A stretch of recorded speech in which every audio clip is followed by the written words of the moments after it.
Just as usual, I want to start this last session, my session of this conference. I want to ask you to take a selfie or a screenshot while you are watching this conference and share it on your social media account, tagging us. Just share a word about this conference, please. So, and today we are talking about how to teach vocabulary using brain-based strategies. Most of us teachers only have vague idea about how learning actually happens. Effective teaching strategies play a major role in effective learning. So when a teacher understands how the brain works, he or she is better equipped to assist his students in different ways. So teachers can help students focus their attention, which will increase their retention. And retention is the goal of vocabulary instruction. But in order to get there, we need to differentiate the instruction and practice activities to reach all types of learners, which includes adding variety through learning styles and critical thinking levels as well. So every student is different and thus has their own way of learning. Therefore, it is essential to apply brain-based strategies in teaching for appealing for more learners. And teaching methods based on brain-based learning strategies can be helpful for us as teachers for creating a good learning environment for our students. So the more understanding we have of the brain of our students' brain, the better idea of guiding them in the learning environment. And today we are talking about brain-based education. Actually, brain-based education is about eliminating barriers and allowing the mind to work without distractions. Learning is not a foreign concept. It comes naturally. Every person born is able to learn at some level. So we can say that it is inborn skill, the ability to learn. Even little babies develop an understanding that crying gets them something. So this is like a signal. They use it as a tool to attract adults' attention and show their desires. This is the way to show their desires. Brain-based learning is one of the best ways to help students get the most out of their education. So you can put together lessons and activities that reflect how their brains work. And studies show that a traditional lecture environment is less effective than immersing into a subject. And the goal here is to make the lesson memorable so the factual elements stick as well.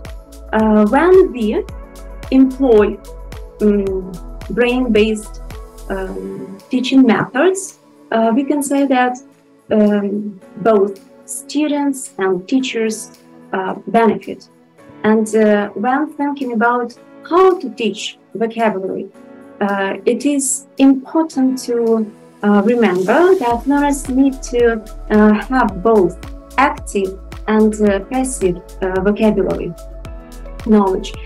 Here we understand that vocabulary should consist of words the learners will use in original sentences, and those they will barely have to recognize when they hear them or see them or write them, yes, or they just see them written by others. And we will pay attention to some brain-based vocabulary strategies, and as a tradition, there will be a Q&A session at the end of this session. And if you have any questions concerning the textbook that I'm going to talk about today, you may ask. So, and again, a kind reminder about your certificates. I hope that you know the whole process of receiving this certificate, but nevertheless, I want to remind you that you get your certificates within 2 working days.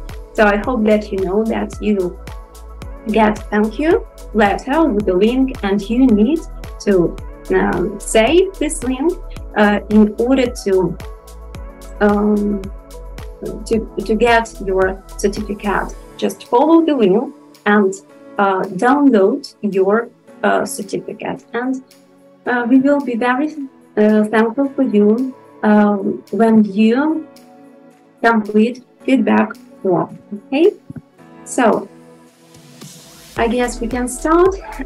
So brain-based learning is all about knowing and understanding how the brain remembers the information. It is based on the theory that everybody does learn. Learning will occur if the brain is not prohibited from fulfilling its normal process. Actually, many teachers already use some brain-based learning strategies by activating prior knowledge of our students. So when you introduce topics to the students by activating prior knowledge, this way you help students build on what they already know, and this strengthens the connections in their brains. And teachers who use rhymes, songs, and graphic organizers are already using strategies related to brain-based learning as well. So these strategies assist students to represent their thinking visually and phonetically. And these techniques prime the brain for learning. And people are naturally social, and they seek contact with other people.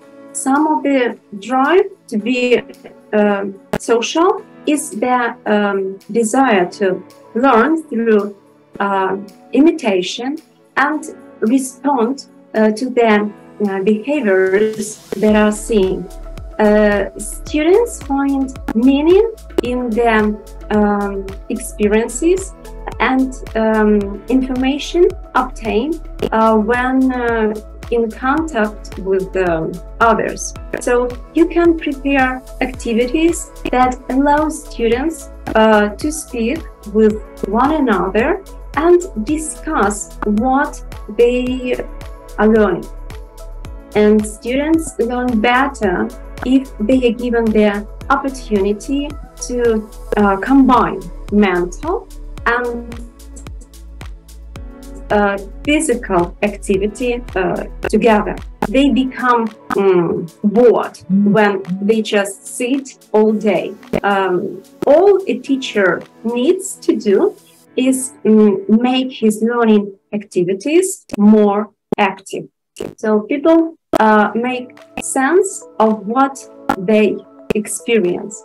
So they organize their information and experiences in ways that are understood. If the person is interested in something, he or she feels motivated, yes, to understand the concept. Yes, we can say this way. And neutral learning does not exist. Whenever students learn something, there is always an emotional response. This means that every decision has some kind of emotion linked to it. And this is considered one of the strongest implications of brain-based learning. This means that the classroom is actually an emotional place.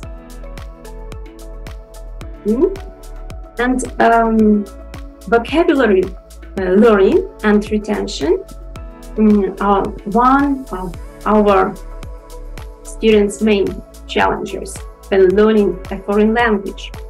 So neurons can be thought of as a storage place, yes, of our brains. This is where our brain stores information we hope to remember. And when a student learns the word orange, let it be, so one neuron may light up and become the storage place for their concept of the color orange. Another neuron may store the concept of orange as a fruit. Another neuron will store the phonological information needed to pronounce the word orange. Thus, when we learn a new word, neurons all over our brains are firing simultaneously, and our brains remembers words by how they are connected to other words, and we need to help our students to make these connections with other words and images. So when you introduce the new word, you can use a picture or the sentence, like to show the context, or the song will also help to make this connection. If you ask your students what orange is, probably he will think of color, smell, taste. Maybe it will bring some memories connected with this fruit or emotions, and these are the connections his or her brain makes. And this is the goal. This is what we want to do when introducing the new vocabulary, because the more connections our students have, the more they understand the word. Since we know that learning is the process of newly encoded neurons connected to existing neural structures, we should logically try to activate as many neurons as we can each time we introduce a new word to our students. Okay, and before teaching the vocabulary, here are some key things we have to understand. So for the past 2 decades, it has been acknowledged that there are 3 broad tiers of vocabulary. Vocabulary words are sorted into 3 tiers. So the first tier, the second tier, and the third tier. And this illustration shows the 3 tiers of vocabulary. As you can see, we move from the first tier at the bottom of the triangle up to the third tier at the top of this triangle. So the first tier vocabulary words consist of basic, familiar words. These words are commonly used by most students during the lesson. So students have the highest exposure with the first tier words. The words like good, bad, car, table, family, school, and the list goes on. The second tier vocabulary words are high-frequency words that students encounter across the content areas. They are not widely used in speech and during the lesson. And a key point to understand is that the second tier words are often used and found in books and written texts. Tier number 2, vocabulary words often have multiple meanings and are not typically used in everyday conversation during the lessons. So, however, it is namely these tier words that students will encounter frequently in different texts. And the third tier words are low frequency words. These words are content specific and have distinct meanings and purposes. When we use a third tier vocabulary word, there is a specific reason to do so, such as when we are learning about plants in a science, or maybe triangles during math class. So, tell me please, type in the chat, which tier should we focus on? How do you think?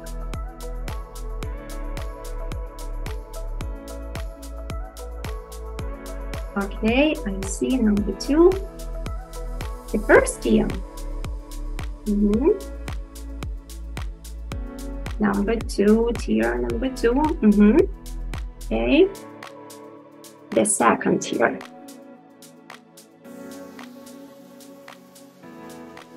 Yes, right you are. So, the second tier is our goal, is our focus. So these are words that are found and used across a variety of topics, areas, and content.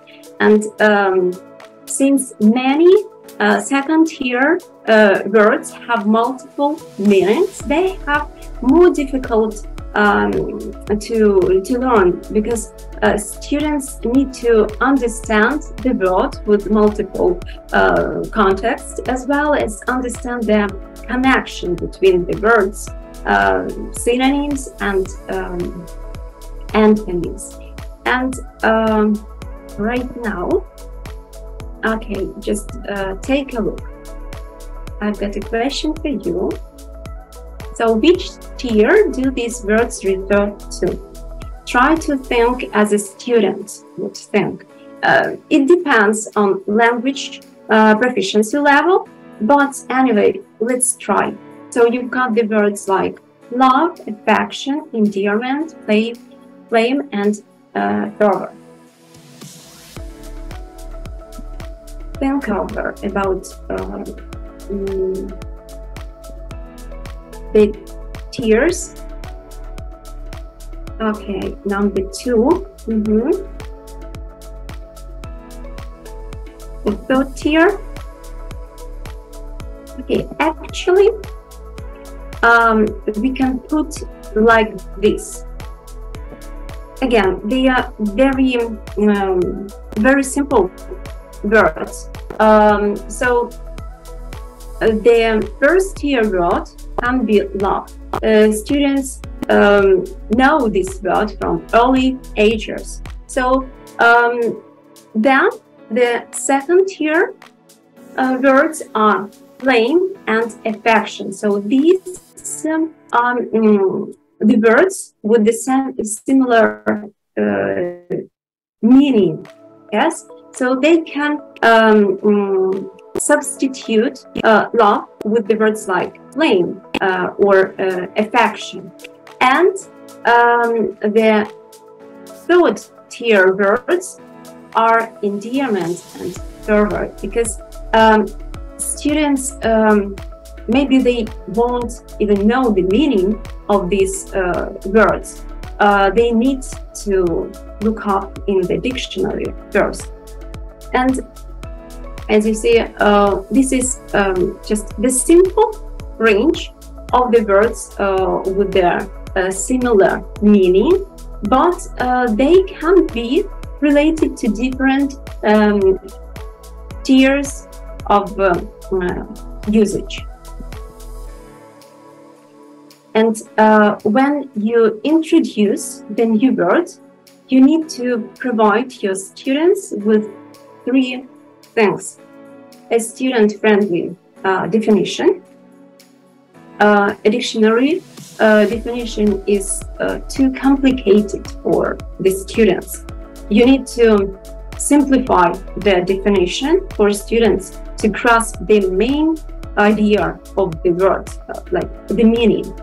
Or you can ask your students just to understand this or that word. Let them be the source of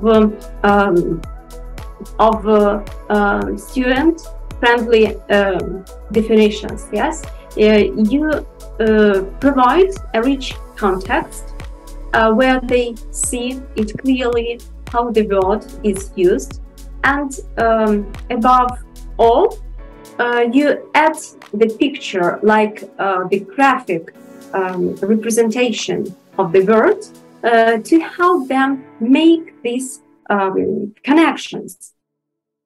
And if you give a student a definition, he will know the word.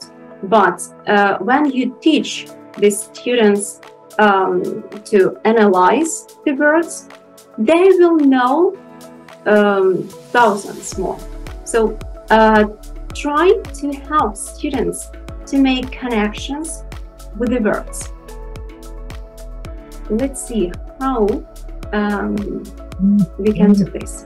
So here you can see the table with the 3 adjectives like red, scarlet, and maroon. So these are the tints of one color. So which word your students use most of all? Tell me please.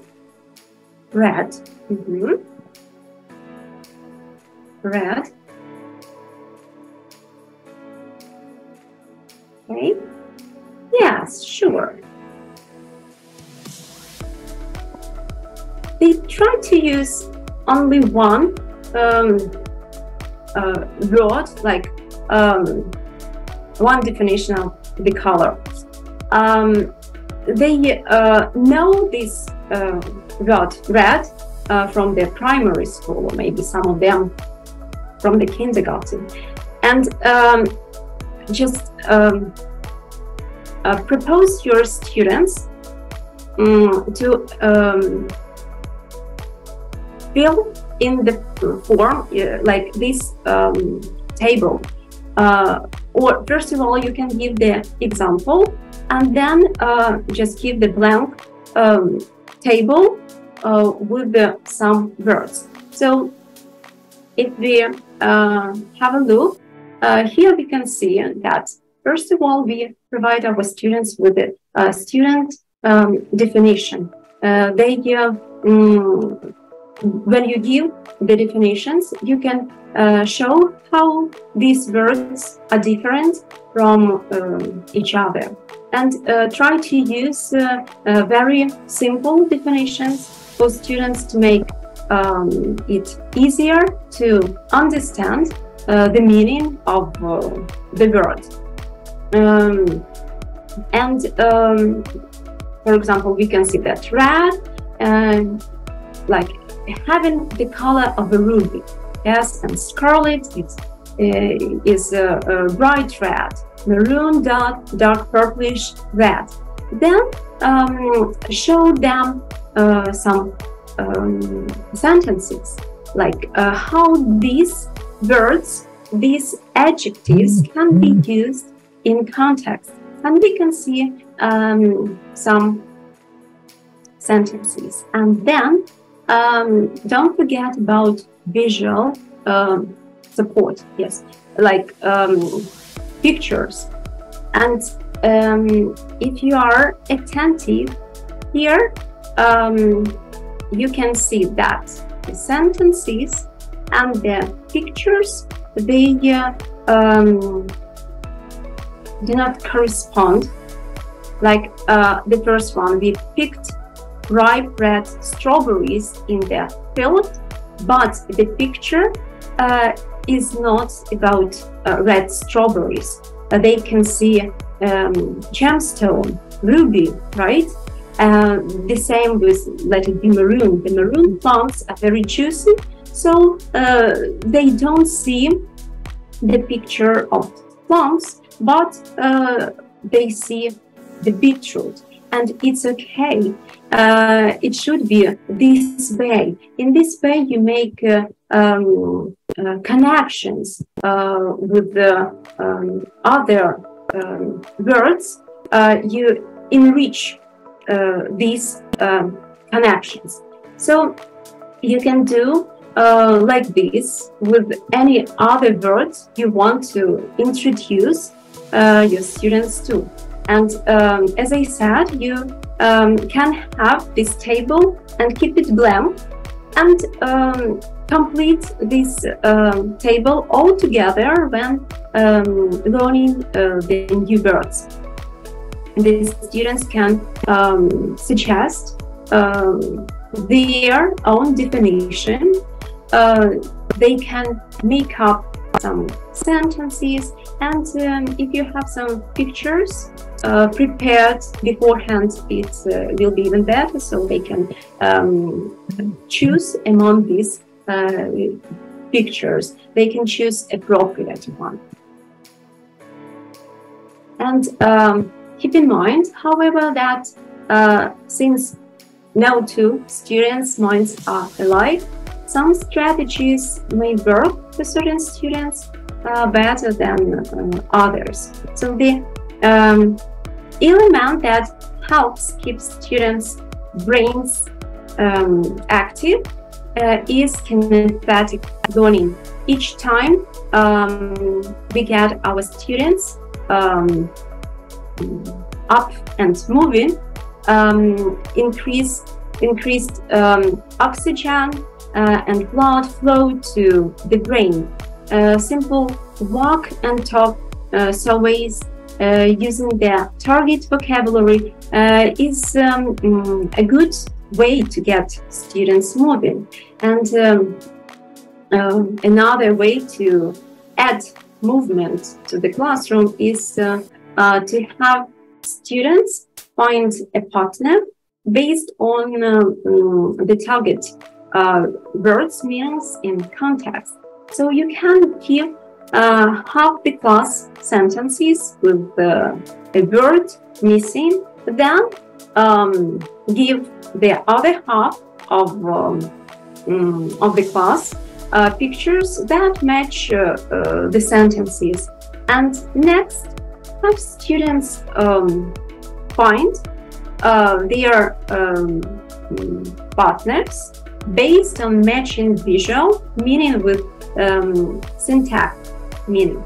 And after that, have them try to use the appropriate vocabulary word from the last lesson to complete the sentence. Or you can use another movement-based activity. It's to hand 4 to 6 images around the classroom, and each student is then given a card with their target word on it, and they must decide which image their word matches best. And once they have decided where their word fits, they must go stand by the image they have chosen. And while standing with their group, they can work together to create example sentences that connect their words to the images. In all these examples, students are up and moving around while using the target words. The prayer model, you can also use this graphic organizer. It is used to help students learn new words. So it includes 4 squares that represent words definition, characteristics, examples, and non-examples. So this tool allows students to gain a better understanding of difficult words through analysis.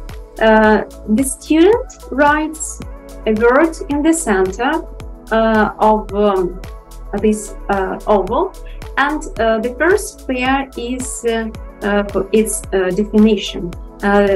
This is usually expressed in one sentence and should cover the general meaning of the word or tone being started. And the second box is for its characteristics like size, shape, and function. The third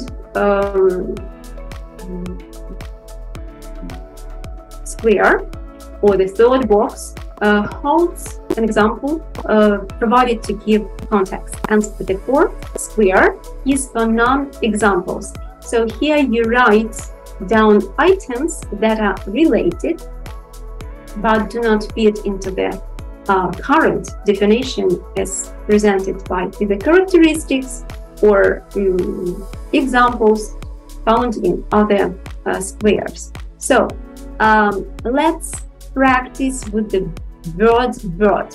So first of all, give the definition. Give the definition to the word word. For example, I can say that it is a living thing that flies. And what about you?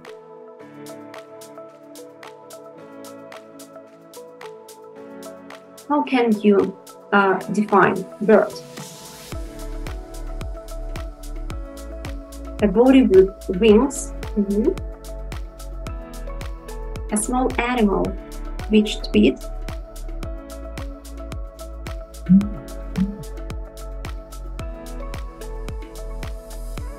a creature with wings and can fly. A creature that can fly. A small flying animal with feathers. Okay, and what about characteristics? It can be several words, like wings, maybe warm-blooded, yes, an egg-laying animal, two-legged.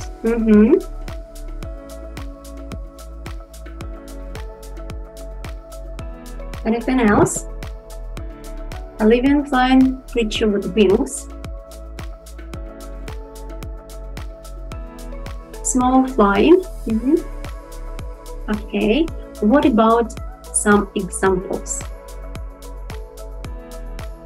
Small, loud, different kinds. Okay, thank you.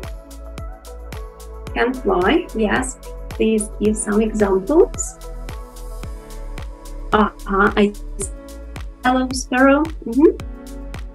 Swan. I can add, for example, eagle, parrot. And now the bird catches the worm, definitely.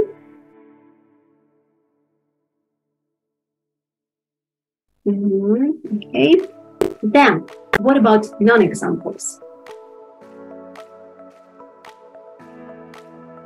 Do you know? Non-examples. We can say that, or we can refer bats or insects to non-examples. Butterfly, yes, absolutely. You can say that bees are like birds. They are living things, and they fly as well, but they are not examples of birds. Yes, I see this. Okay, so bats, ducks, fly, yes, spider. I'm afraid of spiders. Dragonfly, bee, okay. Yes, I see that. You trust the idea. And another activity that allows students to create emotional connection with the target words is simply having them use the words to tell stories about their lives, that they can share their personal experience. Most of us have used storytelling in our classroom at one time or another, because we recognize that students respond well to it. And this is in part because stories have two of the elements our limbic system loves. It's novelty and emotion. So it is the best way to tie all the brain-based aspects of class together, like visual stimulation, emotion, maybe humor.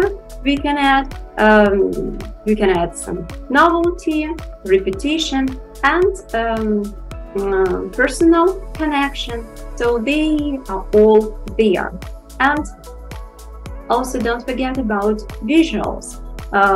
They help students to visualize complex or abstract ideas.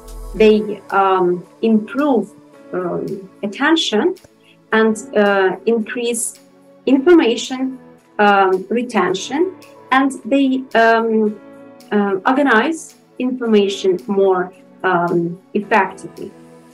So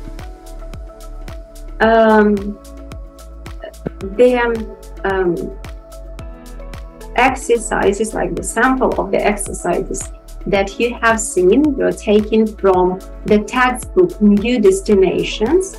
It's a secondary